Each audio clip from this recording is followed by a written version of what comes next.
Hi, my name is Fred. I'm one of the winemakers at the Arribas Wine Company. Arribas Wine Company is located in the north of Portugal, in a region called Trás-os-Montes, but more specifically, we are located in an area known as Arribas do Douro.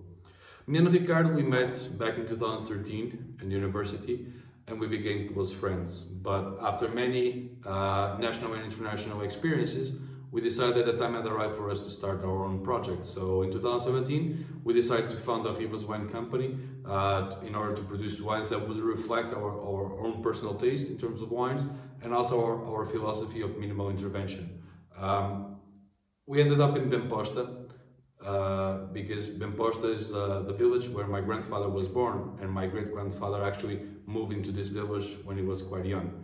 But when me and Ricardo, we arrived here in 2017, we ended up finding a lot of old vineyards, most of them like 70 plus years old. Some of them were nearly abandoned, and we decided, no, this is the place where we wanted to start our own project.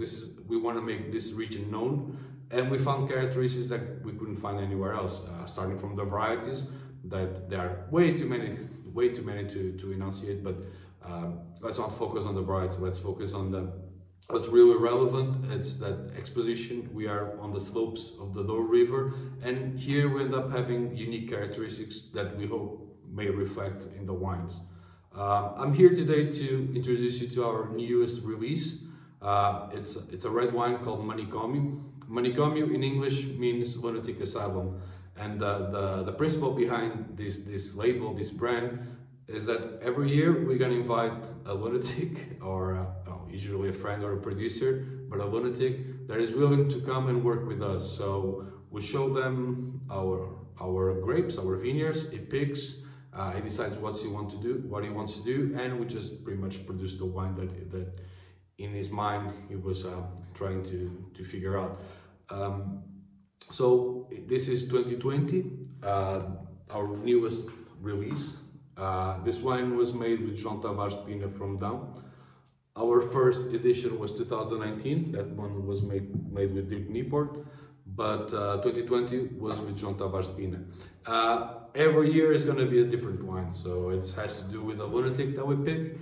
And João, for instance, he decided that he wanted to do like a very long maceration with not a lot of extraction, and that's pretty much how the wine started. So the grapes were hand-picked. They were foot trodden in a lagar. Lagar, for some of you that may not know what it means, it's basically it's an open stone vat where we crushed our grapes using our feet. We let maceration for like 3 weeks, more or less, pretty much until the cap sank, and then we racked this wine into old barrels like the ones you can see behind me. But this was 2/3 of the blend. The other third, we decided to do completely the opposite. So we started as a carbonic maceration, and after on the second week we decided to foot throttle it a little bit, and then we spent another week just wetting the cap using the must, and we also pressed and racked into used barrels. They fermented separately. We did the alcoholic and the malolactic fermentation, and after 11 months nearly in barrel, everything was blended and bottled. So this wine was bottled in August 2021, but the wine is just being released now because we felt that it needed a little bit more time in bottle.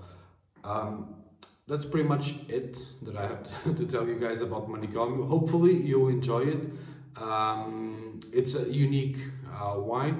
We're not going to do it again. And that's the whole principle behind Manicomio. Every year is going to be completely different. So it's always limited editions. In this case, we made around 1,300 bottles. But I sure hope this wine brings you as much joy, as fun as the one we had when we made it. Okay, guys, see you in Germany.